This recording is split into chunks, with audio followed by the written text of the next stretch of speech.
नमस्ते दोस्तों।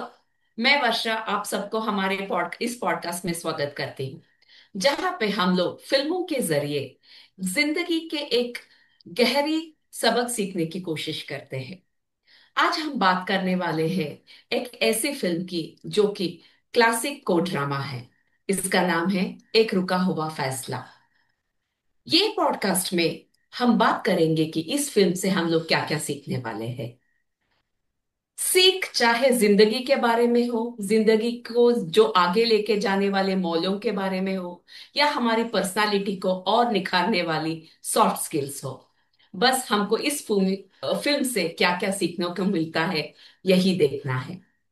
और बात विश्लेषण की हो, वो भी फिल्म की, तो हमारे सामने एक ही नाम आता है, हमारे फिल्मी प्रोफेसर। जी हाँ दोस्तों, सुशील ग्रोवर जी आज हमारे साथ है इस फिल्म की विश्लेषण करने के लिए, जो कि फिल्मी प्रोफेसर के नाम से भी जाने जाते हैं। और इनसे बेहतर कोई और हो ही नहीं सकता इस फिल्म की परतों को खोलने के लिए। सुशील सर, आपका स्वागत है। और आपका हमारे पॉडकास्ट में स्वागत है। और मुझे आप एक बात पहले मैं पूछूंगी कि आपने इस मूवी को क्यों विश्लेषण के लिए चुना है। बहुत बहुत धन्यवाद वर्षा जी फॉर वंडरफुल इंट्रोडक्शन। और ये बात कहूँ कि हाँ, मैं ही हूँ विश्लेषण का। विश्लेषण तो इसका मेरे ख्याल से बहुत लोगों ने किया होगा। और विश्लेषण क्या है, अपना अपना सबका पर्सपेक्टिव होता है। हाँ, मैंने जो है अपना पर्सपेक्टिव मेरा होगा, हो सकता है वो दर्शकों को ऑलरेडी बहुत से लोगों ने ऐसा उनको पर्सपेक्टिव मिला हो। लेकिन हम मेरा यहाँ पे ओपिनियन यही है कि फिल्मों के माध्यम से भी कई चीजें हमें जो है स्कूल कॉलेजेस में नहीं पढ़ाई जाती। तो वहां पे एक करिकुलम ही नहीं है कि कुछ चीजें सीखने का, लेकिन फिल्मों के माध्यम से जो है हम बहुत चीजें सीख सकते हैं। और एक रुका हुआ फैसला एक जो है ये बासु चटर्जी की मूवी है। और ये 1986 में आई थी। और जी। सबसे बड़ी बात, खास बात क्या है कि मैंने इस फिल्म को क्यों चुना, इसमें बहुत सारे टेक अवेज है। Takeaways okay. बल्कि मैं दर्शकों को बोलूंगा कि वो अपने टेक अवेज बताएं कि उन्होंने इस मूवी को अगर देखा है तो वो क्या, उनको क्या टेक अवेज मिले हैं। अगर मैं अपनी बात करूं तो इसमें टेक अवेज में सबसे पहले तो मैं ये बताना चाहूंगा कि ये जो फिल्म है, पहली बात तो ये वाली फिल्म में कोई गाना नहीं है, कोई डांस सीक्वेंसेस नहीं है। जी जी, ठीक बिल्कुल है, बिल्कुल। इसमें कोई फीमेल नहीं है। हम्म। ये सिर्फ एक कमरे में फिल्म है। या तो पिक्चराइज्ड। ये अगर सपोज अगर मैं आपसे बात करूं तो ये जो भी हमारी मसाला मूवीज में जितनी चीजें होती हैं, ऐसी कोई चीज इसमें नहीं है। सर, लेकिन मैं आपको टोकूंगी, इसमें कोई स्टार एक्टर भी नहीं है, सारे कलाकार लोग हैं इसमें। यस यस, ये भी हाँ यही है कि कलाकार हैं सारे। हाँ। मतलब कि ये होता है ना बजट में कि हाँ जी ये 100 करोड़ तो एक हीरो ही ले गया। तो हम्म। उस तरह से हाई बजट वाली मूवी नहीं है। नहीं है। तो जनरली रहता है। लेकिन अगर सीखने के लिए मैं कहूं तो कम हम्म। से कम मैं ये कहूंगा कि 50 फिल्मों से हम उतना नहीं सीख पाएंगे जितना हम्म। हम एक मूवी से, इस मूवी से सीख पाएंगे। और मैं बहुत चीजें सीखा हूं, मैं अपनी अरे बात वाह। करूं तो मैंने बहुत सारी चीजें सीखी हैं। और हाँ। जैसे आपने बिल्कुल ठीक बताया कि हमारा ये पर्पस क्या है, एपिसोड का पर्पस है एपिसोड का कि बहुत सारी चीजें ऐसी होती हैं लाइफ में, जैसे कि जस्टिस, न्याय, कि हमें जब न्याय अगर मिले तो न्याय देना कैसा चाहिए, तो न्याय करना कैसे चाहिए। ऐसा जरूरी नहीं है कि हमारा कोर्ट में ही ये न्याय और जस्टिस होगा। हम आपस में भी कई बार जो है आपस में सुलह करवाते हैं। तो हम्म। सुलह करवाने के लिए क्या क्या चीजें की जरूरत है, जस्टिस, न्याय, मोरालिटी, नैतिकता, हम्म। एथिक्स। हम्म। तो हम्म। ये सारी चीजें जो है वो माइंड में हमें रखनी है। तो ये बहुत सारी चीजें हैं जो हम सीखते हैं कि हम्म। कैसे कैसे उसने एक सिचुएशन को हैंडल किया।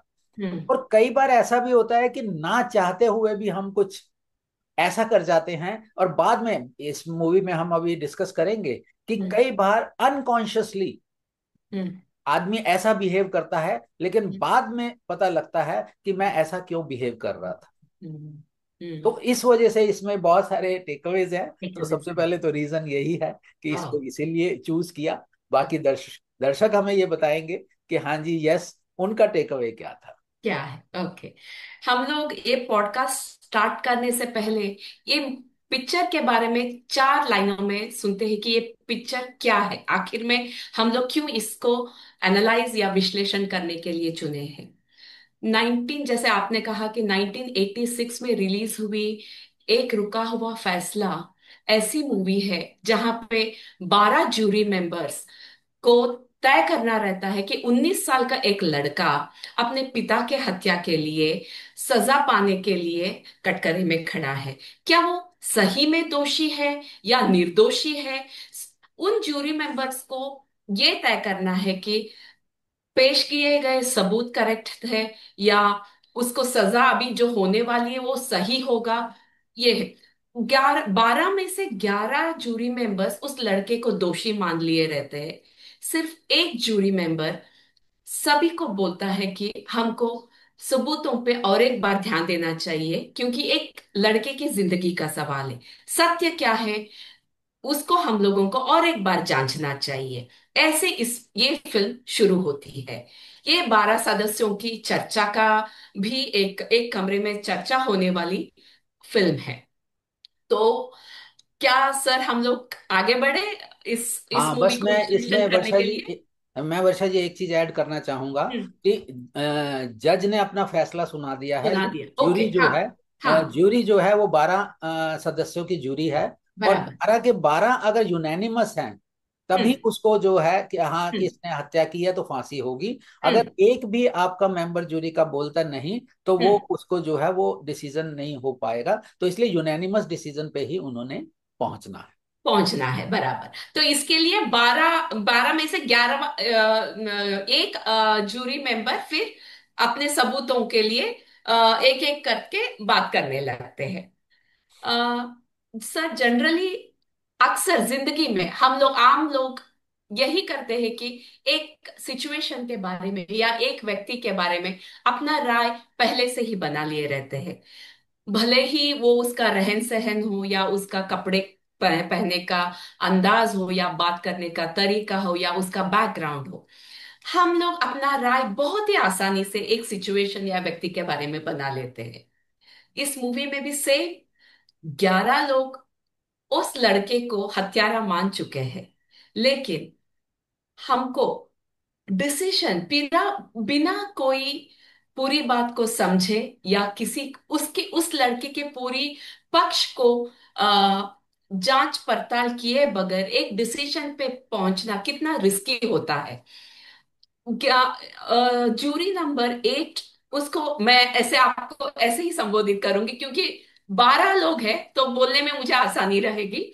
तो जूरी नंबर 8 को लगता है कि कहीं एक चीज, एक मिसिंग लिंक है। वो क्या है? सत्य तक तो पहुंचना है। तो धीरे धीरे एक एक चीज को सामने लाने लगता है।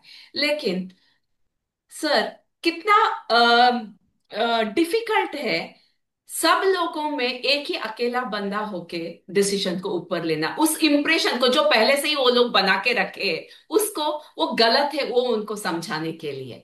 तो आप मुझे ये फिल्म में यही दिखाते हैं कि कैसे हमारे अपने अनुभव, गुस्सा, अहंकार एक हमारे सोच को एक अलग ही मोड़ में लेके जाते हैं। हम बस इंसाफ करना चाहते हैं, हम लोग फैसला नहीं करना चाहते। हाँ, यही वर्षा जी, इसमें वही है कि जो इस फिल्म में दिखाया गया है, तो उसमें कई बार जो है कि 12 लोग जब अंदर आते हैं, तो सबका एनवायरनमेंट अलग था, सबका माहौल अलग था, सब अलग अलग परसेप्शन से आए हैं। कई पहले ही मान चुके हैं कि हाँ ये दोषी है, तो इसीलिए जो है। लेकिन जो एक बोलता है वो भी ये नहीं कह रहा कि वो दोषी है या नहीं है, वो जस्ट एक चाह रहा है कि डिस्कशन हो। तो उसी में जो है कि आपका first impression is the last impression. तो वो अब जज ने अगर डिसीजन दे दिया, तो उन्होंने बोला कि जज ने दिया डिसीजन, तो हम भी फटाफट जो है अपना 5 7 10 मिनट में हम फ्री हो जाएंगे और चलो भाई अपने घर घर जाएंगे, तो चलो ठीक है फांसी होती है। लेकिन फांसी होना वो एक व्यक्ति की जो है, उसने अगर सजा, उसने अगर किया है, कत्ल किया हम्म। है, तो उसे सजा मिलनी चाहिए। अगर नहीं किया तो नहीं मिलनी चाहिए। तो ये एक बहुत बड़ी रिस्पॉन्सिबिलिटी हमारे पास आती है जब हमारे, अगर नॉर्मल अगर आती है वो जज के साथ। मैं तो सोच रहा हूं कि जो जज के सामने एक कितनी रिस्पॉन्सिबिलिटी आती है कि उसे जो है जस्टिस देना है। हम्म। तो वो हम्म। जो माइंडसेट है, तो इतना ध्यान से ये हमारी डेली लाइफ में भी बड़ा आता है कि हम्म। हम मान लेते हैं कि ये चीज ठीक है। क्योंकि हम्म। अगर हमें, भाई अगर चार लोग ये बोल रहे हैं कि ये वाली चीज सही है, तो हम भी हाँ में हाँ मिला देते हैं। हम्म। तो इसलिए उसको हाँ में हाँ नहीं मिलाना, हमें अपना भी जो है उसका व्यू पॉइंट देना है, एनालिसिस करना है। और हम्म। इसी में हमारी जो है सबसे इंपॉर्टेंट स्किल जो आ जाती है, वो आ जाती है लिसनिंग स्किल्स की। हम्म। हम्म। कि वो बोलते हैं ना कि अगर मुझे जितनी नॉलेज है वो तो है ही है, हम्म। लेकिन जब मैं आपकी बात सुनता हूं हम्म। तो तब मुझे एडिशनल नॉलेज मिलती है। हाँ। तो हाँ। वो एडिशनल नॉलेज मुझे तभी मिलेगी जब मैं सुनूंगा। हाँ। हाँ। तो सुनने के हिसाब से अब सारी चीजों को अगर सुना, हम्म। देखा, और कई बार हम जो सुनते हैं वो भी ठीक हम्म। नहीं है, हम्म। देखते हैं वो भी ठीक नहीं है, हम्म। हम्म। पर्सपेक्टिव अलग है। क्योंकि इस हम्म। बहुत सारा अगर मैं सीन्स कहूँ तो हम्म। उसी हिसाब से कि जैसे भी आपका कत्ल वाली जगह पे, हम्म। जैसे मैं एक छोटा सा एग्जांपल देता हूँ, मूवी का ही एग्जांपल देता हूँ कि हम्म। अब मूवी देख के आया तो ये क्या है कि उसकी जो है फर्स्ट इंफॉर्मेशन रिपोर्ट यानी कि एफआईआर लिखी जाती है। करेक्ट। तो एफआईआर जब लिखी तो वो सारी फर्स्ट इंफॉर्मेशन रिपोर्ट में सारी डिटेल्स आती है, जिसमें ये लिखा हुआ था कि भाई इसने ये मूवी देखने गया या फिल्म देखने गया था, उस पीरियड के दौरान ये फिल्म देखने गया था। और वहां पे उसको जब पूछा गया तो उसे ना फिल्म का नाम याद था, और ना ही उसके करेक्टर याद थे, ना कुछ भी याद नहीं था। अब ये सिचुएशन आप देखिए कि उस सिचुएशन में अब दोनों हो सकते हैं, पॉजिटिव भी हो सकता है, नेगेटिव भी हो सकता है। नेगेटिव। हम्म। हम्म। अगर मुझे फिल्म का नाम याद नहीं है तो उसके सिर्फ एक ही रीजन नहीं हो सकता कि मैंने कत्ल हम्म। किया है इसलिए मेरा ध्यान उसी तरफ है, कि मैंने ये फिल्म का नाम याद नहीं है। कई बार हम्म। मैं परेशान ही इतना था, उस परेशानी में मैं हॉल में इसलिए गया कि मैं बैठूंगा देखूंगा फिल्म, लेकिन मेरा ध्यान कहीं और है। हम्म। इसका हम्म। मैं फिर एग्जांपल ये दूंगा कि जब टीचर भी है, 50 बच्चे होते हैं, तो उसमें से अगर एक बच्चा था जो स्कूल में आया, स्कूल आने से पहले उसके माता पिता आपस में झगड़ लिए, बहुत जबरदस्त झगड़ा हुआ। हम्म। हम्म। जब उस मनस्थिति में वो बच्चा जब स्कूल गया, तो मैडम ने जो पढ़ाया तो उसका ध्यान तो उस झगड़े पे था, तो उसने मैडम की बात ही नहीं सुनी। सुनिए ही नहीं। अब जब बात ही नहीं सुनी तो इस वो स्कूल में तो था, ध्यान भी दिया, सब कुछ था, वो देख भी रहा था, सब कुछ था, लेकिन फिर भी नहीं किया। तो यही तथ्य को जो मूवी में बहुत अच्छे से दर्शाया गया है कि अगर आपको तथ्य किस मनःस्थिति में वो था, तो अगर वो फिल्म देखने गया तो उसे वो याद नहीं था, क्यों क्यों नहीं याद था। तो इससे बड़ी वही है कि जब चाहे मैं कहूं कि वो कत्ल उसने किया है या चाहे मैं कहूं कि उसने नहीं किया है, दोनों वालों में हमें जो है डिटेल में एक बहुत बड़ी रिस्पॉन्सिबिलिटी का काम है। और वो रिस्पॉन्सिबिलिटी अगर हम निभाते हैं तो ये फिल्म में बहुत बड़ी अच्छी तरह इसको दर्शाया गया है। मैं तो ये कहूंगा कि इसमें बहुत किया हुआ है। और बाकी एक इमोशंस की बात मैं करूंगा। हम्म। इमोशंस इसमें बहुत सारे दिए हुए हैं। हम्म। हम्म। अगर आप कहेंगे कि कौन कौन से इमोशंस होते हैं, हम्म। आपका हैप्पीनेस, जॉय, एक्साइटमेंट, ईगो है। ईगो है, ईगो भी एक, एंगर है, एंगर के एंगर बाद है। में आपका मतलब कि कंपैशन है, कंपैशन के बाद में एम्पैथी है। हम्म। तो ये सारे जो इमोशंस जो हम आप इंडिविजुअल लाइफ में बहुत बार देखते हैं, लेकिन वो सारे के सारे कलेक्टिवली हमें जो है वो 2 घंटे की या 2.25 घंटे की मूवी में हमें वो सारे इमोशंस देखने को मिलते हैं। तो वो इमोशंस पे कैसे कंट्रोल करते हैं, हम्म। ये बहुत हम्म। अच्छी तरह फिल्माया गया है। अगर आप हम्म। वर्षा जी, जैसे आपने तो मूवी देखी है, तो आप देखिए। देखेंगे कि जैसे ही एंगर हुआ, हम्म। तो एंगर होने वाली जगह थी तो उसके तुरंत बाद there was somebody hmm. Who said कि उसको नॉर्मलाइज सिचुएशन, अगले 1 मिनट में वो नॉर्मलाइज करने वाला भी व्यक्ति था। तो जिसने नॉर्मलाइज किया, मैं उस व्यक्ति को अपनी जगह खड़ा होकर देखता हूं कि वो नॉर्मलाइज जब उसने किया तो इसका मतलब ऐसी सिचुएशन में क्या कहना चाहिए, जब इमीडिएटली एक ब्लास्ट हो जाए तो हम्म। ब्लास्ट कैसे किया। हम्म। हम्म। तो हम्म। वो सारी चीजें जो है इस मूवी में जो है बहुत अच्छे से दर्शाई गई है। तो हम्म। मैं कहूंगा कि ये जो मूवी तो दर्शकों को जरूर देखनी ही चाहिए। मैं भी सजेस्ट ही करूंगी सबको कि ये बहुत ही अच्छी मूवी है। इसको देखना भी चाहिए सब लोगों को। और ना बल्कि एक फिल्म की तरह, जैसे आपने बताया कि फिल्म की तरह अपना कोई राय इसके ऊपर बना ले, ये वाली एक अच्छी टेक अवे रहेगी इसमें। उस नजरिए से अगर मूवी को देखा है तो बहुत बढ़िया है।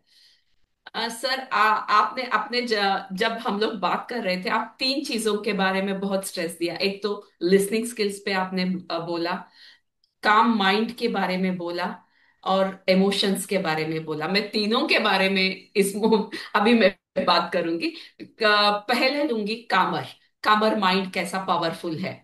कहीं मैंने पढ़ा था, the calmer you are the clearer you think, let your decisions come from a place of a peace, not from reactions। ये कितना पावरफुल कोट है सर। देखने वालों को बहुत दो लाइन लगती है, जब हम लोग इसको डीपर में हम लोग लेके जाते हैं तो कितना बड़ा संदेश ये मिल रहा है। सेम हम लोगों ने मूवी में देखा, एक आदमी है, बहुत काम है, बहुत, बाकी लोग उस पे पर्सनल अटैक करते हैं या ताने मारते हैं, गुस्सा दिखाते हैं, वो बिल्कुल रिएक्ट न करते हुए उसका एक ही पॉइंट रहता है कि सच क्या है, सच तक कैसे हम लोग पहुंचे। ना अपने मुद्दे से वो भटकता है, ना किसी और को वो ताने सुनाता है, या कामर माइंड उसको इधर बहुत मदद करता है सच के तह तक। और वो अकेला नहीं जाता है, बाद में सबको भी कन्विंस कर देता है कि वो लड़का निर्दोष भी हो सकता है। तो कामर माइंड, शांत मन, एक हमारे लिए हथियार जैसा काम करता है, सही समय पे उसको इस्तेमाल किया तो। क्या बोलते हैं सर आप? हाँ, बिल्कुल ठीक आपने वर्षा जी बोला कि हम्म। अगर मेरा दिमाग शांत है, हम्म। तो अगर मैं शांत हूं तो मैं बाकी दूसरे व्यक्ति को शांत कर सकता हूं। हम्म। अगर वो शांत नहीं है, उसको गुस्सा आया, उसने रिएक्शन किया, इमीडिएटली कोई भी रिएक्शन उसने किया, तो उसको मैं कर सकता हूँ। लेकिन मैं अगर शांत हूं, लेकिन मेरा इनर पीस अगर नहीं है, तो अगर इनर पीस नहीं है तो फिर उसके बाद तो जो है, तो इमीडिएटली वो बोलते हैं ना कि दोनों जनों में वो कन्फ्लिक्ट इतना जबरदस्त आएगा कि वो एक दूसरे का कॉलर ही पकड़ लेंगे।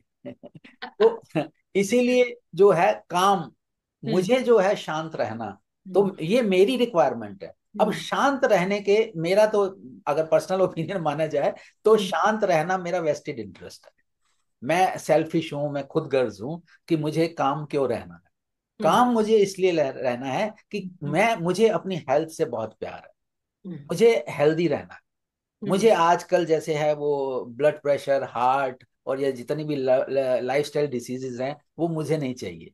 हम्म। नॉट एट एनी कॉस्ट नहीं चाहिए।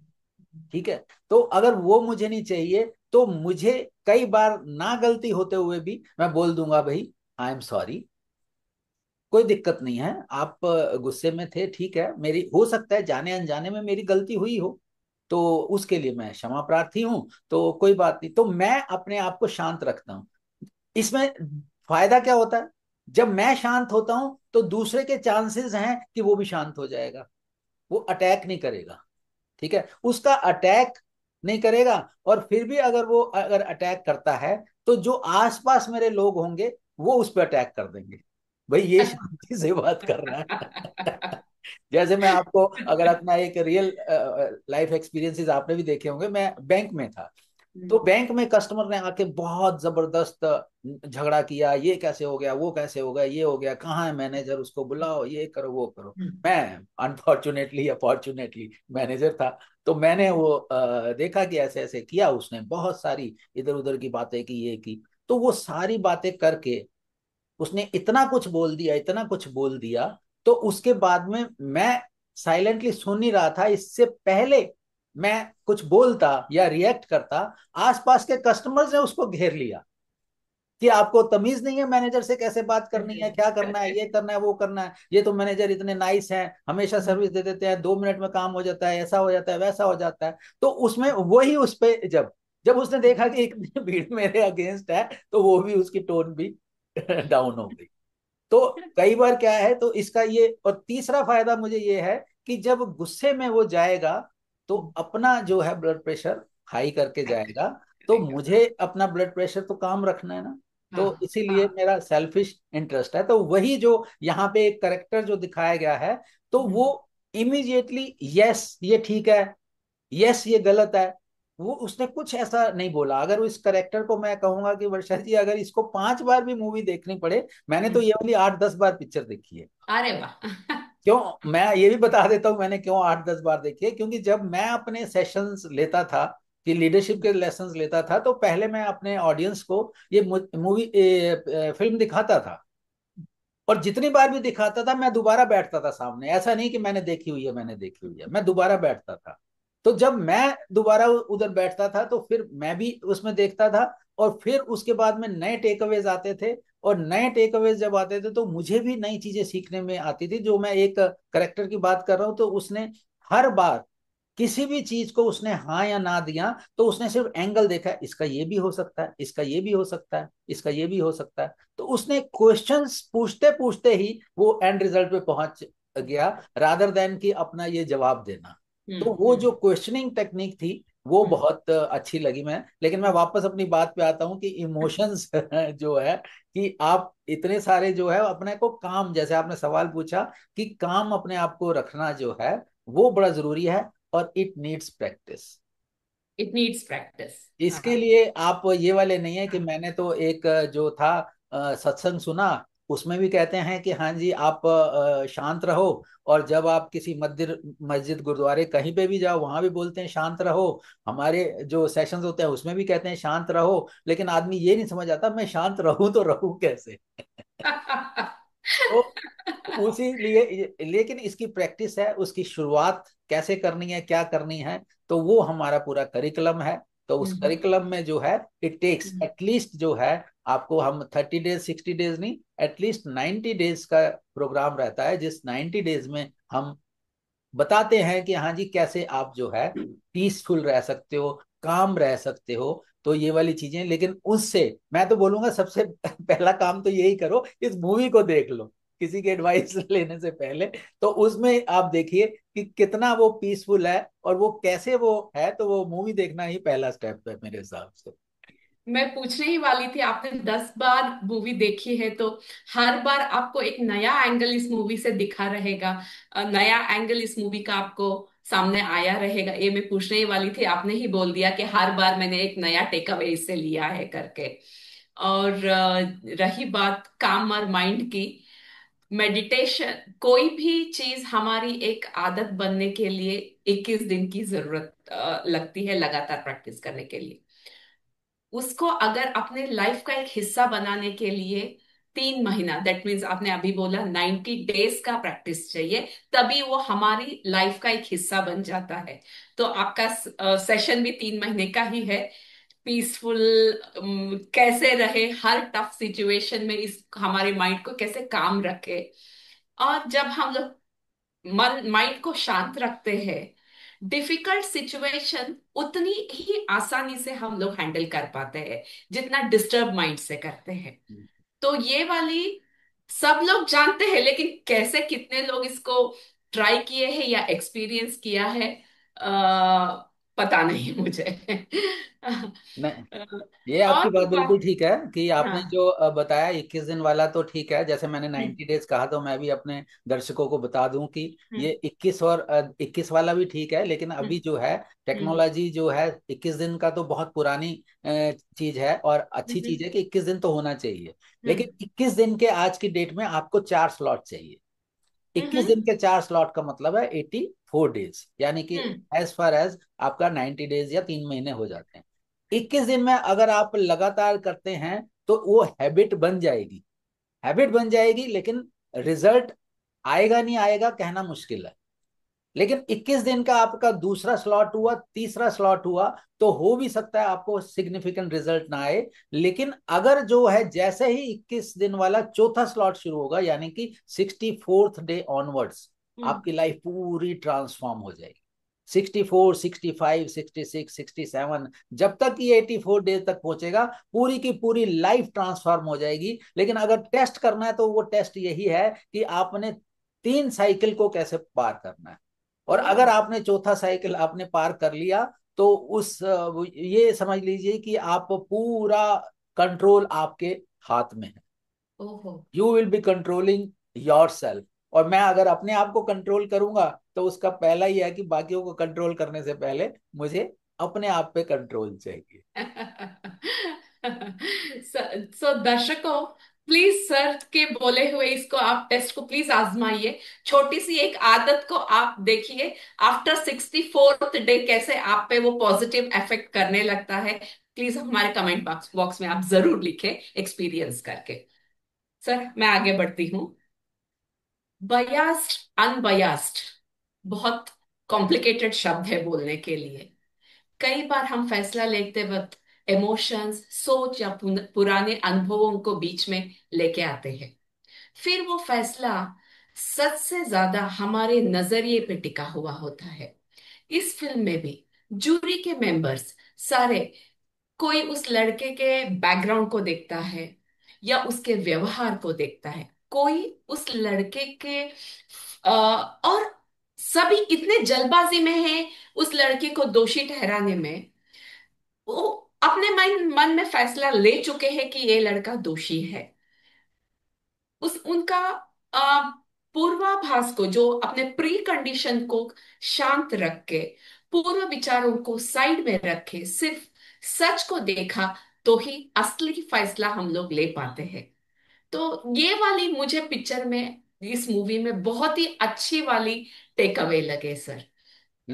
ठीक है ये बायास्ड आपने। और अनबायास्ड, जी हाँ, जी बायस्ड बोलिए वाला बोलिए। जो है आपने बिल्कुल ठीक कहा कि हम्म जो बायस्ड, अब आप जस्ट इमेजिन कीजिए कि जब पूरे का पूरे सब के सब 12 लोग जो हैं वहां पे आए, तो सब अपनी अपनी बैकग्राउंड के हिसाब से आए कि वो उनके मन में ऑलरेडी जो है बायसनेस कैसे थी बायसनेस। एक व्यक्ति तो वहां पे ऐसा था कि जो जस्ट उसने कहा कि ये जूरी का डिसीजन इमीडिएटली, अरे जज ने तो दे दिया डिसीजन, जूरी का 5 मिनट में डिसीजन होगा, बस ये जैसे ही हुआ तो मैं तो अपना जो है इवनिंग शो पिक्चर देखने जा रहा हूँ। तो उसको ये नहीं था कि हाँ जी वो जो मुलजिम है उसको जो है उसको फांसी होती है कल होती है तो आज हो जाए, फटाफट हो जाए, मुझे मतलब कि जो है मुझे मूवी देखने है, तो उसको मूवी ज्यादा इंपॉर्टेंट थी। तो वो एक करेक्टर था। लेकिन ऐसे करेक्टर्स हमारे बीच में भी मिल जाते हैं कि जब सीरियस इशू होता है तो उनको उसमें कोई इंटरेस्ट ही नहीं। ठीक है। जी। और एक जो है अपना ऑलरेडी कि अगर जैसे आपने बिल्कुल ठीक कहा कि जो बायसनेस है तो वो बायसनेस कैसे हो जाती है। तो बायसनेस इस तरह हो जाती है कि अगर सपोज एक आदमी जो रहता है कि एक ऐसे मोहल्ले में रहता है कि जहाँ पे मतलब कि झुग्गी झोपड़ी में रहता है, अगर ऐसी उसकी बैकग्राउंड है, तो झुग्गी झोपड़ी में रहता है तो इससे हम कंक्लूजन थोड़ी निकाल सकते। तो अगर झुग्गी झोपड़ी में अगर जो रहता है उससे हमने कंक्लूजन निकाल लिया कि ये झुग्गी झोपड़ी में सारे के सारे ही ऐसे होते हैं, तो ये कंक्लूजन निकालना गलत है। हम्म जो कि वहां देखा कि ये सारे के सारे बोला कि ये जो ऐसे इस उन्होंने तो पर्टिकुलरली एक कॉम को बोला कि ये वाली कॉम का है या जो भी है जिस तरह भी, लेकिन वो कलेक्टिवली हम्म एक इंसान ने गलती की तो हम्म वो किसी भी कम्युनिटी का हो सकता है। हम्म जैसे मैं बात करूं आतंकवादी, हम्म उसका क्या मजहब है, कोई मजहब नहीं है। हम्म लेकिन अगर हम किसी पर्टिकुलर मजहब के लिए ये बोल दें कि सारे ही वो मजहब को फॉलो करने वाले टेररिस्ट हैं, तो ये गलत होगा। हम्म तो उसी अंदाज में जो करेक्टर दिखाया गया, मैं करेक्टर को देख रहा हूं कि वैसे करेक्टर हमें जो है, क्यों ये मूवी मुझे बहुत पसंद आई, क्योंकि हम्म ऐसे करेक्टर हमें आसपास नजर आ जाते हैं जिन्होंने बायस पहले सोच लिया कि ये ऐसे ही है।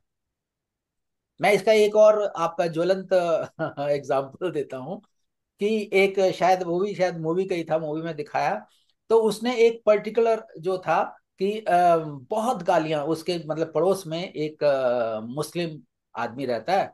तो मुस्लिम आदमी रहता है तो वो बहुत ही खफा होता है कि ये ऐसे करते हैं वैसे करते हैं, उसमें खूब जी भर के गालियां दी उसको, इतनी जबरदस्त गालियां दी कि बस आसपास वाले सोच रहे थे यार इतनी डिटेल में गालियां ये ऐसे दे रहा है कि ये क्यों दे रहा है, कि इतना भी अगेंस्ट क्या हो गया। तो ये मतलब कि ये मुस्लिम परिवार ऐसा होता है वैसा होता है ये होता है वो होता है, पता नहीं क्या क्या, मैं तो मतलब कि शब्दावली भी उसकी नहीं इस्तेमाल कर सकता। लेकिन अगले ही पल मतलब कि जस्ट 5 7 10 मिनट बाद पता लगता है कि उसके फादर ही मुस्लिम है।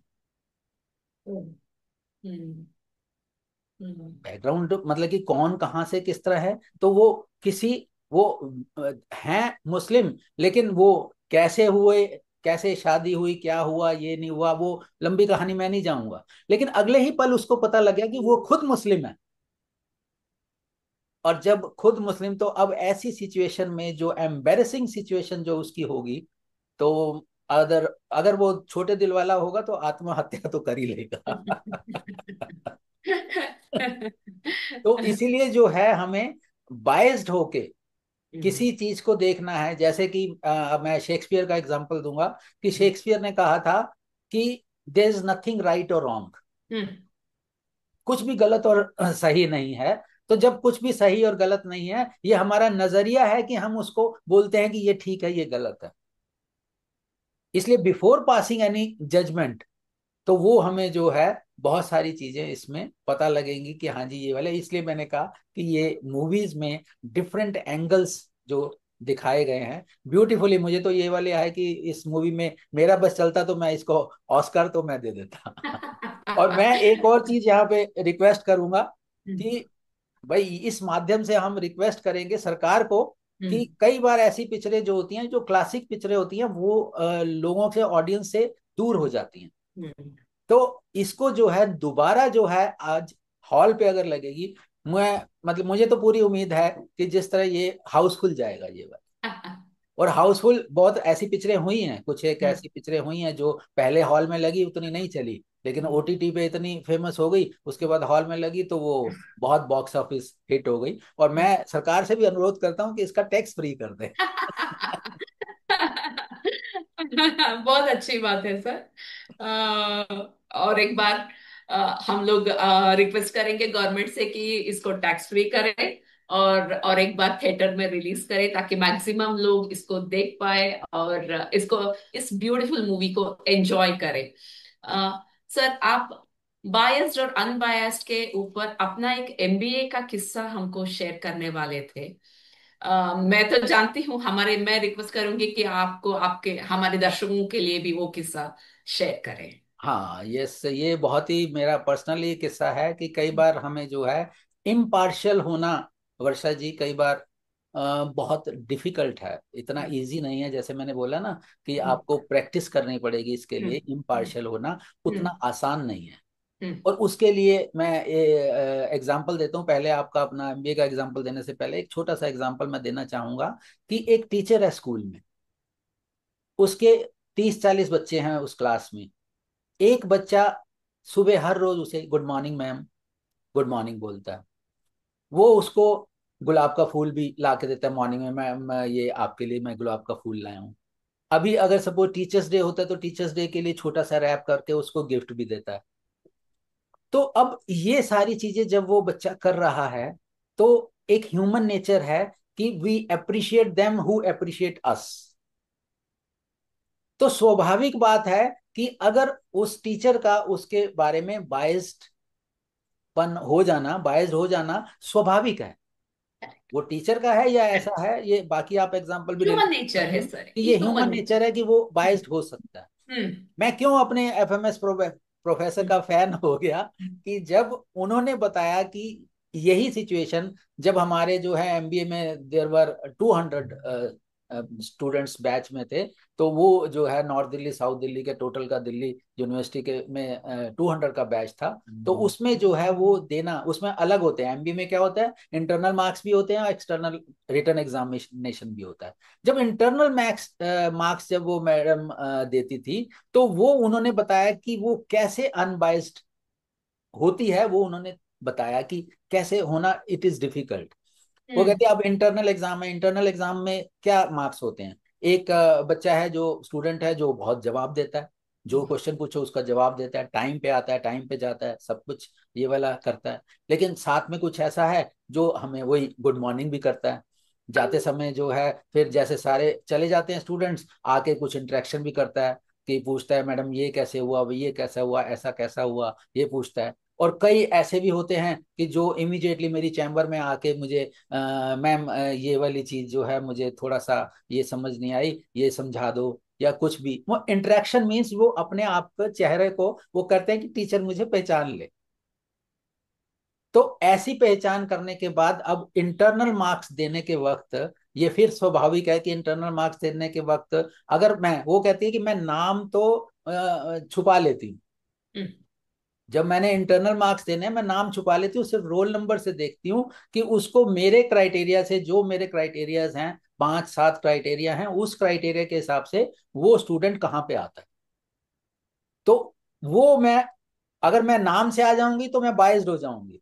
तो इसलिए मैं नाम को हटा ही देती हूँ, मैं रोल नंबर से उसको पूरा असेसमेंट करती हूँ। और जब मैं उसका पूरा असेसमेंट कर लेती हूँ, तो जब टोटल मार्क्स आते हैं, तो जब जिसके बहुत ज्यादा मार्क्स आते हैं, तो तब मुझे क्यूरियोसिटी होती है कि किसके मार्क्स ज्यादा आए। तो कई बार जिसके हाईएस्ट मार्क्स आते हैं तो मैं रिकॉल ही नहीं कर पाती ये कौन है, ये स्टूडेंट, तो कैसे इसको नंबर ज्यादा मिल गए, तो वो रिकॉल नहीं कर पाती। और जिसको रिकॉल कर पाती है उसके हो सकता है कि एवरेज नंबर आए हों।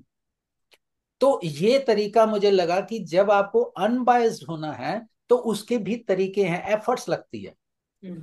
देखिए, मेरा तो एक और मानना है कि अगर मैं एक और सवाल पूछूं कि इस दुनिया में सफल लोग ज्यादा हैं या असफल लोग ज्यादा हैं, तो जवाब क्या मिलेगा? मैं अगर बोलूं तो सभी का अपना अपना फील्ड है सर। मैं अपने आप को सफल मानूंगी as a housewife, as a homemaker, as a mother. Hmm. लेकिन दूसरों के नजरों में वो कुछ मायने नहीं रखता है। चलो मैं दूसरा सवाल पूछता हूँ जी। कि यहाँ पे अगर मल्टी मिलियनर ज्यादा हैं या गरीब ज्यादा हैं? करेक्ट। गरीब बहुत गिने ज्यादा चुने, हाँ हैं, जी। मल्टी मिलियनर्स कम है, they are in minority. Correct. तो वो माइनॉरिटी में है, और उसमें से भी एक डेटा कहता है कि 70% ऑफ द मिलियनर्स जो हैं, hmm. They are self made. Hmm. तो जब 70% of the millionaires are self made, ऐसा नहीं है कि उनके पुश्तैनी उनको कुछ मिला, वो सेल्फ मेड है, इसका मतलब वो कुछ ऐसा कर रहे हैं जो बाकी लोग मेजोरिटी वाले नहीं कर रहे।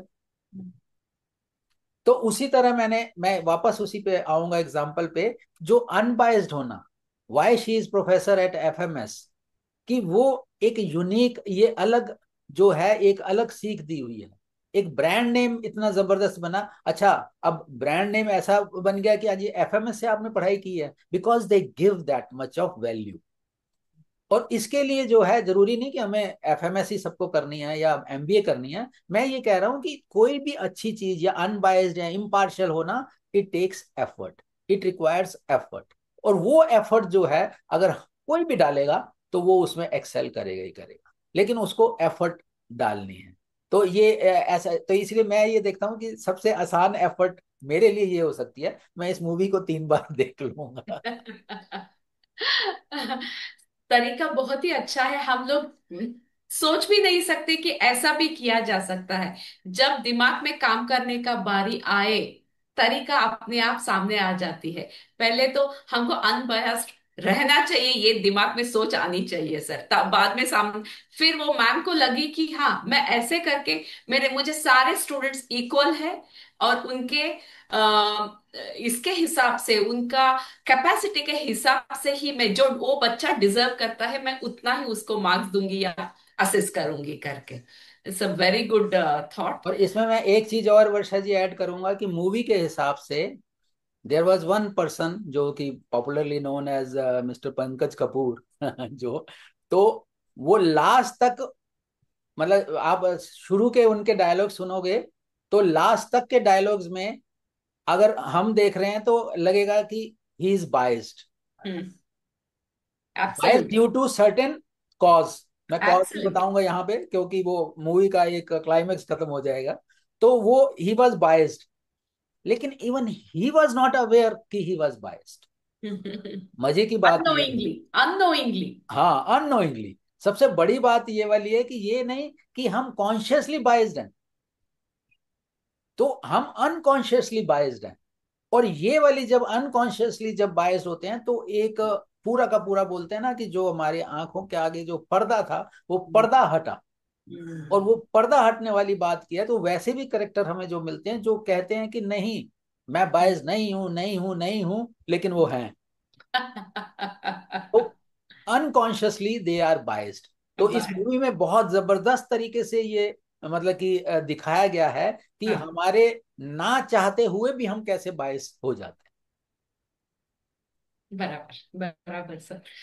पिक्चर मूवी देखते वक्त मुझे भी लग रहा था कि ये कैरेक्टर ऐसा क्यों बिहेव कर रहा है, इसका क्या पर्सनल इसमें बेनिफिट हो सकता है, मैं उसी एंगल से सोच रही थी।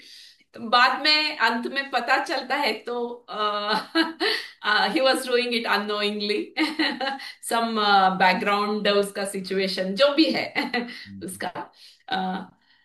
सर, टीम लीडरशिप, ये हम हमारे अभी कॉरपोरेट के दुनिया के बहुत ही कॉमन से वर्ड्स है। लीडरशिप क्या है, टीम वर्क क्या है? जनरली लीडर्स, अगर मेरी कोई राय पूछता है, मेरा मेरा डेफिनेशन लीडर के बारे में, तो मैं यही बोलूंगी, लीडर वो नहीं है जो अपना फैसला सब पे थोपे। लीडर वो है जो सोचने पे मजबूर करे और सही दिशा पे चले। लीडर वो नहीं है जो अकेला आगे बढ़े।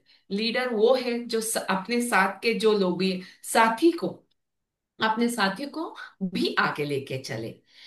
इस मूवी में भी सेम, जिस एक जूरी मेंबर को लगता है कि कहीं कुछ गलत जा रहा है, बस वो अपना फैसला सुना के चुप नहीं होता है, उस बाकी सारे 11 जूरी मेंबर्स को सोचने पे मजबूर करता है, one by one, slowly slowly अपनी एक पॉइंट को निकालता है, स्लोली स्लोली उनकी सोच पे जोर डालने, वो अननोइंगली वो सोचने लगते हैं बाकी के 11 जूरी मेंबर्स की, हाँ ये ऐसा हो सकता है। ये ट्रू लीडरशिप क्वालिटी है। और ये लोग सब, और एंड गोल क्या था? सच तक पहुंचना। और ये उसी मुद्दे से भटक रहे थे, किसी को घर जाने की जल्दी है, किसी को केस में इंटरेस्ट ही नहीं है, कोई यही मान के चल रहा है कि वो लड़का दोषी है क्योंकि वो एक अलग बैकग्राउंड से आ रहा है।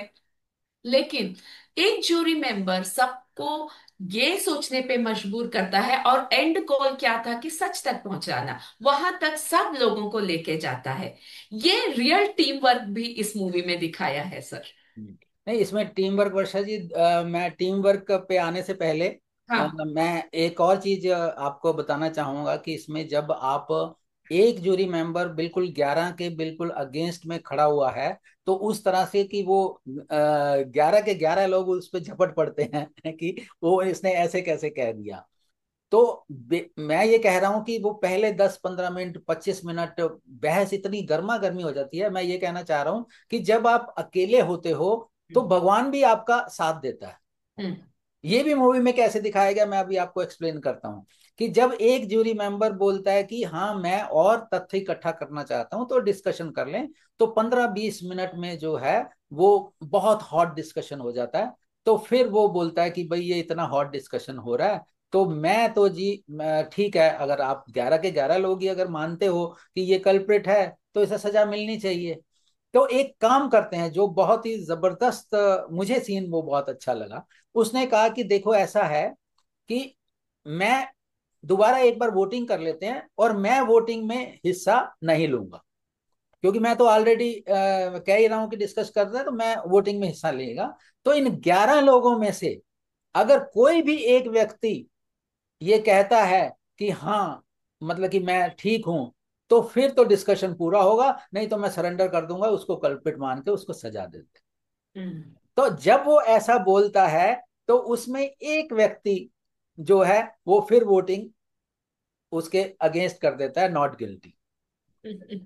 अब देखिए, अब भगवान उसके साथ था, हम्म। गॉड वाज, क्योंकि उसने तो खुद सरेंडर कर दिया, ठीक है सब 11 के 11 ही मान रहे हो तो मैं भी मान लेता हूं। लेकिन एक पर्सन, लेकिन हम्म। उसने फिर वो एक्सप्लेन भी किया हम्म।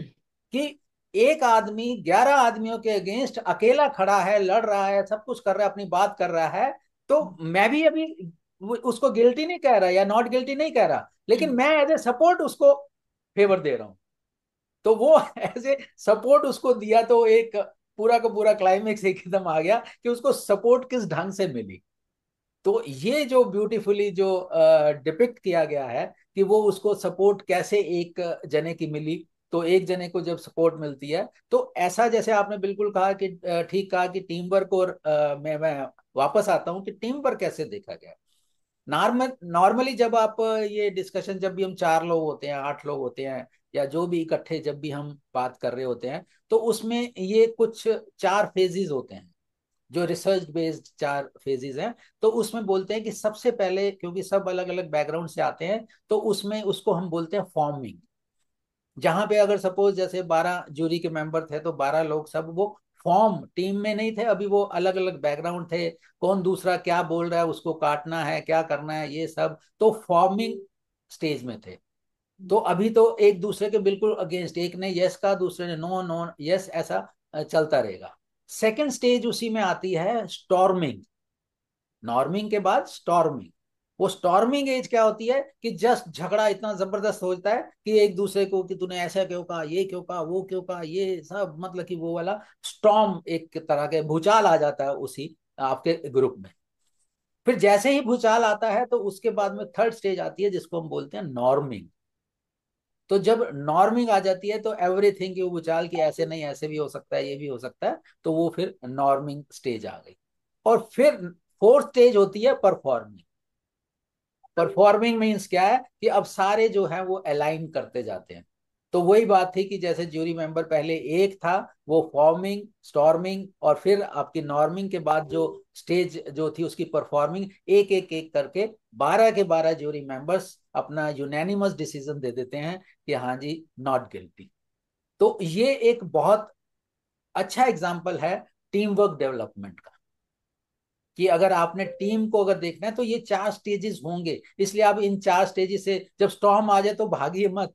Storm hmm. इज ए वो तरीका है, एक वे है, रास्ता है, वो रास्ता आपको पार करना ही होगा स्टॉर्मिंग को, और फिर नॉर्मिंग आने के लिए, और फिर परफॉर्म करने के लिए। ये चाहे हम कॉर्पोरेट्स में देख लें, चाहे हम अपना घर में देख लें, या घर में भी कहीं भी देख। देखें, तो ये जी। वाली स्टेज जो है, ये 4 स्टेजेस से हमें जाना है। और इसका जो है हम्म। जो फिल्म में इसको बहुत अच्छे से जो है हम्म। डिपिक्ट किया गया है। हम्म। हैट्स ऑफ टू, मैं अगेन जो है इसके डायरेक्टर बासु डायरेक्टर को। चटर्जी जी को, और साथ में जो इनके जो कलाकार हैं, हर एक कलाकार का जो था वो best, they were at their best. Correct. वो इतना जबरदस्त उन्होंने जो डिपिक्ट किया कि ऐसे लग ही नहीं रहा था। जैसे मैं अगर अनु कपूर जी की बात करूं, तो he was quite young at that time. वो करेक्ट। इतने यंग एब्सोल्युटली। थे, लेकिन उन्होंने एक ओल्ड मैन का जो फैन का रोल रोल। किया, it was par excellence. Correct correct. बहुत सब बढ़िया। लोगों ने अपना बेस्ट दिया है, और हमको लगा भी नहीं कि ये लोग एक्टिंग कर रहे हैं। ऐसा लग रहा है कि वो निजी में ऐसा ही है, और अपना वो एक्टिंग एंड रियल में बहुत फर्क है। वो हमको वो रियलिटी ही लगी। तो हम्म। सर, देखते देखते हम कितनी सारी 4-5 लाइफ टेक अवेज और अनगिनत अनगिनत सीख इस मूवी से ली। और एक मैं बात इससे बहुत आपने अभी अपने बातों में भी कहा, सच की लड़ाई में हम लोग अक्सर शुरुआत अकेले से ही करनी पड़ती है। सच, अकेला, स्ट्रगल, ये बहुत कॉम्बिनेशन यही है। इनिशियली कोई हमको साथ नहीं देता है। जैसे जैसे स्टॉर्मिंग हो गया, वो वाली अकेले शुरुआत की बात है सच की लड़ाई में। तो वैसे ही सीधा लोग आपसे, आपका इंटेंशन ठीक है, रास्ता ठीक है, एंड गोल करेक्ट है, एथिकल है, तो लोग आपसे जुड़ते जाएंगे और कारवा बनता जाएगा, और आप अपना जो चाहिए मकाम तक हासिल कर लेंगे उसको। सेम इस मूवी में भी हुआ। सच की खोज में एक जूरी मेंबर निकलता है, धीरे धीरे सभी उसका साथ देने लगते हैं, और आखिरकार 12 के 12 जूरी मेंबर्स ये मान लेते हैं कि लड़का बेकसूरवार भी हो सकता है। और इसको, ये जर्नी को बहुत स्मूथली इन लोगों ने, अप्स एंड डाउन्स के साथ, मैं स्मूथली नहीं बोलूंगी, काफी डिस्कशन हुए, आर्ग्यूमेंट हुए, काफी हुआ, लेकिन गोल क्या था, सच तक पहुंचना, वहां तक ये लोग पहुंच जाते हैं। तो ये मूवी बहुत ही इंटरेस्टिंग मूवी रही सर। मैं तो इसको बहुत एंजॉय की एक्चुअली। एक बार नहीं, आपने 10 बार देखे, मैं उतने तो नहीं देखी हूं, मैं 2 बार तो इस मूवी को देखी। और एक्सीडेंटली मेरे हस्बैंड भी बोले कि वर्षा, तुमने कभी उस मूवी को देखा है क्या? मैंने कहा मैं कल ही खत्म की हूँ उसको देख के। आपको बहुत साल हुए हैं लगता है, आप फिर से और एक बार इसको देखिए करके मैंने उनको सजेस्ट किया। तो ये मूवी ये थी। तो सर, हम लोग इस प्रोग्राम के आखिर तक आ गए हैं। बस अ, इसका जो है आखिर में मैं एक और जो इसका बोलना, हालांकि टेक अवेज तो अगर हम बात करें तो मैं तो इस पे 2 घंटे और बोल सकता हूँ कि जब हर लाइन पे अगर मैं कहूँगा कि टेक अवे आता है, कि जैसे है कि अगर सपोज वो पानी भी पीता है, अगर एक जूरी मेंबर पानी पीता है तो वो गिलास डस्टबिन में ना डाल के दूसरी जगह डालता है, जमीन पे डालता है। अब जमीन पे उसने जो डाला, तो अब दूसरा है तो उसको ऐसे भी रिएक्ट, नॉर्मल पर्सन होगा क्या रिएक्ट होगा, अरे डस्टबिन में डालो, ये करो वो करो, आप इतने बड़े हो गए आपको तमीज नहीं है, ये नहीं है वो नहीं है। दूसरे जूरी मेंबर ने कुछ नहीं किया, उसने गिलास कप उठाया, आया, वापस डस्टबिन में डाल दिया। डाल दिया। व्हाट ए ब्यूटीफुल लेसन, कि नो कॉन्फ्लिक्ट नथिंग, उसने जमीन पे गिरा तो उसने उठा के उसको डाल दिया, और ये भी नहीं कहा कि तूने क्यों जमीन पे डाला डस्टबिन जब साथ में पड़ा हुआ है। तो ये एक एक सीन जो है मतलब कि इसमें टेक अवे निकलता है। निकलती और है। खास तौर मैं ये कहूँ कि यहाँ पे 12 लोग नहीं थे, 12 पर्सनैलिटीज। हम्म। और 12 पर्सनैलिटीज को अगर हम कंसाइज करें, अगर मैं खुद अगर कंसाइज में शॉर्ट में कहूँ, क्योंकि हमारा मुझे लगता है कि समय काफी हो गया है, तो इसमें इसको ही हम 1-2 मिनट में कंक्लूड करते हैं। तो अगर मैं पर्सनैलिटीज को कहें कि कुछ पर्सनैलिटीज ऐसी होती हैं जिनको मौज मस्ती पसंद है, फन पसंद है। हम्म। तो जब मौज मस्ती जिसको पसंद होती है तो वो मौज मस्ती में सारी चीजें लाइट लेगा। वो हम्म। लाइट लेगा, इसका मतलब ये नहीं कि सीरियस है, सीरियस नहीं है, वो सीरियस है, लेकिन उसका बिहेवियर जो है लगेगा कि मौज मस्ती वाला है। एक आदमी है कि जिसको बिल्कुल डिटेल्ड में इंफॉर्मेशन चाहिए, ये हुआ तो क्यों हुआ, ऐसा हुआ तो क्यों हुआ। जैसे एक उसमें एक डायलॉग आता है, उसने बोला कि ठीक 7 बजे, वो बोला नहीं 7 बजे नहीं 8 बजे। वो करेक्ट करता है उसको। तो 7 और 8 में फर्क है। तो वो भी, वो डिटेल्ड वाली पर्सनैलिटी है। तो उसी तरह एक लीडरशिप वाली पर्सनैलिटी है। अब लीडरशिप के ट्रेट जो हैं पॉजिटिव भी होते हैं, नेगेटिव भी होते हैं। वो लीडरशिप वाले जो होते हैं, मैं ही ठीक हूं, मैं बोल रहा हूं तो दूसरे को चुप करा देंगे, दूसरा जैसे ही अगेंस्ट होगा फटाफट, ऐसे 4-5 इंस्टांसेस आते हैं जब जो बिल्कुल जो आपकी इंट्रोवर्ट या पीसफुल वाली पर्सनैलिटी, मैं उसको कहूंगा, वो पर्सनैलिटी वाला बोलने लगता है, वो उसको चुप करा देते हैं। तो एक पीसफुल है जो बिल्कुल काम पीस रहेगी, लेकिन जब पानी सर से निकल जाएगा तो तब वो रिएक्ट करेगा जबरदस्त तरीके से, वो भी एक पर्सनैलिटी इसमें। तो ये पर्सनैलिटी का जो है, आपने किस किस तरह की पर्सनैलिटी होती है, और जरूरी नहीं हमें ये डिफरेंट लोगों में पर्सनैलिटी चाहिए, कई बार हम ही सेम सिचुएशन में हम दूसरी पर्सनैलिटी वाला बन रिएक्ट कर जाते, रहे होते हैं। कर लेते हैं। तो उस हिसाब से अगर देखा जाए तो ये वाली मूवी वाकई बहुत ही अनरिचिंग है। और मुझे उम्मीद है कि अगर ये दर्शक भी अगर नहीं देखी हैं आज की जनरेशन, तो क्योंकि 86 की मूवीज है, तो 86 के बाद में बहुत सारे लोग तो तब पैदा भी नहीं हुए होंगे जो आज की यंग जनरेशन है। तो ये वाली मूवी क्लासिक मूवी है। मैं एक बार फिर दर्शकों को बोलूंगा कि वो टेक अवे इसके बताएं, और हमें फिर कमेंट करके बताएं कि ये वाला तो जी आपने बताया ही नहीं, ये वाला भी टेक अवे है। जी दोस्तों, एक रुका हुआ फैसला सिंपल मूवी नहीं है। ये एक रिमाइंडर है कि डिसीजन लेने से पहले सोचना, सुनना और समझना जरूरी क्यों है। टीम वर्क सिर्फ साथ बैठ के काम करने में नहीं है, बल्कि सबको रिस्पेक्ट देके, पार्शली उन इम्पार्शल ना होके एक डिसीजन तक पहुंचने का प्रोसेस है। पर ये तो मेरा और हमारे सुशील सर का नजरिया है इस फिल्म के बारे में। आप मैं रिक्वेस्ट करूंगी आप सबको कि इस फिल्म को जरूर देखें और अपना राय इस मूवी में के लिए क्या है वो हमको अपने कमेंट, हमारे कमेंट बॉक्स में लिखे। जिन लोगों ने इस मूवी को नहीं देखा है, प्लीज आप इस मूवी को जरूर देखें। और जैसे हम लोगों ने अभी बात दोनों कर रहे थे, मैं सब इस मूवी को फिर से थिएटर में रिलीज करने के लिए भी रिक्वेस्ट करूंगी और अपने गवर्नमेंट से रिक्वेस्ट करूंगी स्पेशली कि इसको टैक्स फ्री बना दे, और ताकि मैक्सिमम लोग इस मूवी के मजे ले सके। 80 के दशक में आई हुई इस मूवी के डायरेक्टर है बासु चैटर्जी, और इसमें बहुत दिग्गज कलाकार भी है जैसे कि पंकज कपूर, अनु कपूर और के रैना जैसे, जो कि अपने द बेस्ट एक्टिंग इसके लिए दिया है। तो सभी इस वीकेंड को इस मूवी को जरूर देखें, और हमको अपने हमारे कमेंट बॉक्स में अपनी राय लिखना ना भूलें। लास्ट में जाते जाते मैं और एक बात सबसे बोलना चाहूंगी। फिल्म तो एक रुका हुआ फैसला है, लेकिन इसे देखने का फैसला आपके हाथ में है। प्लीज इसको जरूर देखें। फिर मिलते हैं एक नए एपिसोड में नए पर्सपेक्टिव के साथ। तब तक के लिए vice think deeply and decide wisely. Thank you so much. Thank you sir.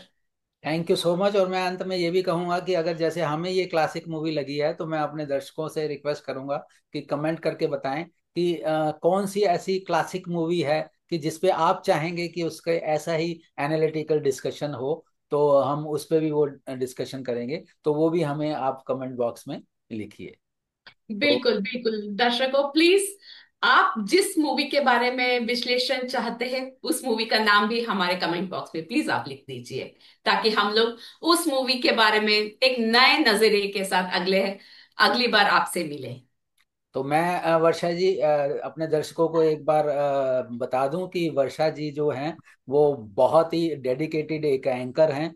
और ये जबरदस्त जिस हिसाब से ये ऑर्गेनाइज करती हैं, तो वो उसको इस तरह से करती हैं कि जैसे वो हमारा एक नॉर्मल जॉब होता है, उस सिंसियरिटी से, उस डेडिकेशन से ये परफॉर्म करती हैं कि जबरदस्त इनका है। तो मैं बल्कि वर्षा जी का बहुत बहुत धन्यवाद करता हूं कि उन्होंने जिस डेडिकेशन से, जिस स्पिरिट से ये एपिसोड का जो है अरेंज किया है, तो that is par excellence. So many many thanks to Varsha ji.